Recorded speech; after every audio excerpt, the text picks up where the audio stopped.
গতকালকে আমি আমার জীবনের নিরাপত্তা চেয়ে শেরেবাংলানগর থানায় একটি জিডি করি।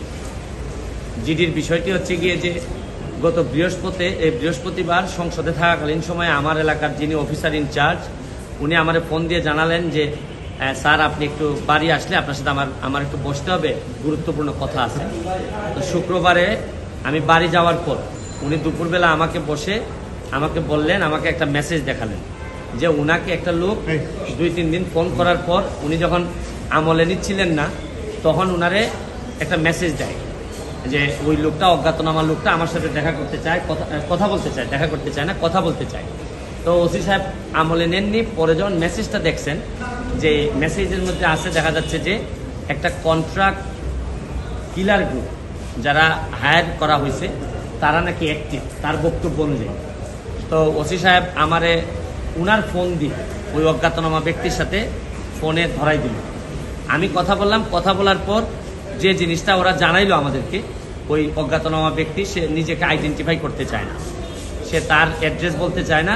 সে বলে যে আমি নিজেও ওই কিলার গ্রুপের মেম্বার ছিলাম, যখন আপনার নামটা আসছে আপনাকে হত্যা করতে হবে, তখন আমি বলছি যে না আমি এটা পারবো না, কারণ উনি ওই লোকটা সিলেটি, সে আমার কাজকর্ম সম্পর্কে জানে, এই জন্য সে কোনোভাবে রাজি হয় নাই।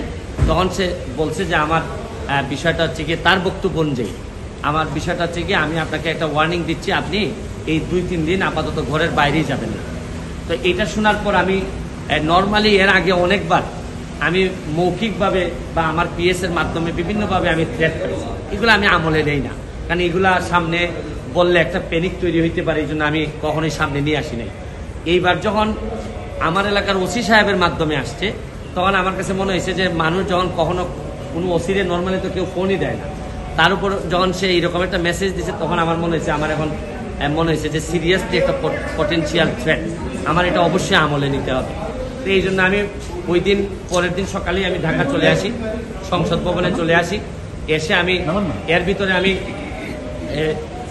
পুলিশের ঊর্ধ্বতন কর্মকর্তা যারা আছেন তাদের সাথেও আমি কথা বলি। তো এরপরে আমি জিডিটা আমি গতকালকে করছি।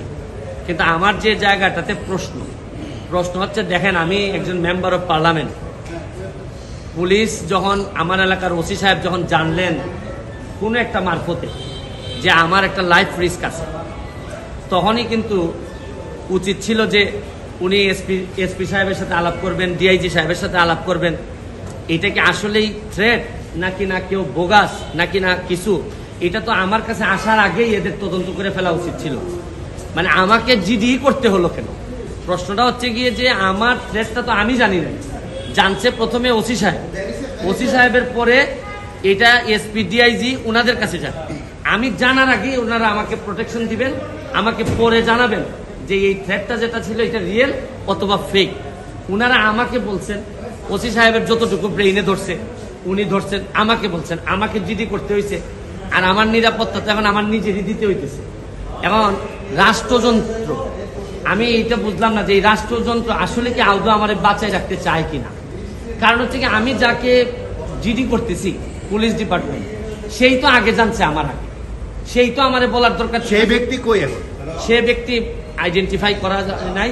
পুলিশ মারফত কখনো শুনলাম যে ওনারা নাকি ট্রেকিং করে, কখনো বলছেন যে এই পাহাড়তলি চট্টগ্রামের, তারপরে কখনো বলতেছেন তার বাড়ি এই বড়লেখা বা সিলেটের কোন জায়গায় যেন। তা আমার বিষয়টা হচ্ছে গিয়ে যে দেখেন, এই দেশে বঙ্গবন্ধু মারা গেছেন, তার পরিবার সবাই মারা গেছে, আমার হবিগঞ্জের শাহ এম এস কিবরিয়া সাহেব মারা গেছে, আমরা তো কোনো প্রোটেকশনে দিতে পারিনি। আর আমার বিষয়টা এরকম হয়েছে যে এই পুলিশের ভূমিকা দেখে মনে হইতেছে যে পুলিশ মনে হইতেছে যে একটা অপমৃত্যু রেকর্ড করার জন্য বসে আছে, যে আচ্ছা একটা মৃত্যু হয়েছে, নাইলে এই পর্যায়ে যাবে কেন। আমি কি করতেছি না করতেছি সব পুলিশ এবং এনফোর্সমেন্ট এজেন্সির নখদর্পণে থাকবে।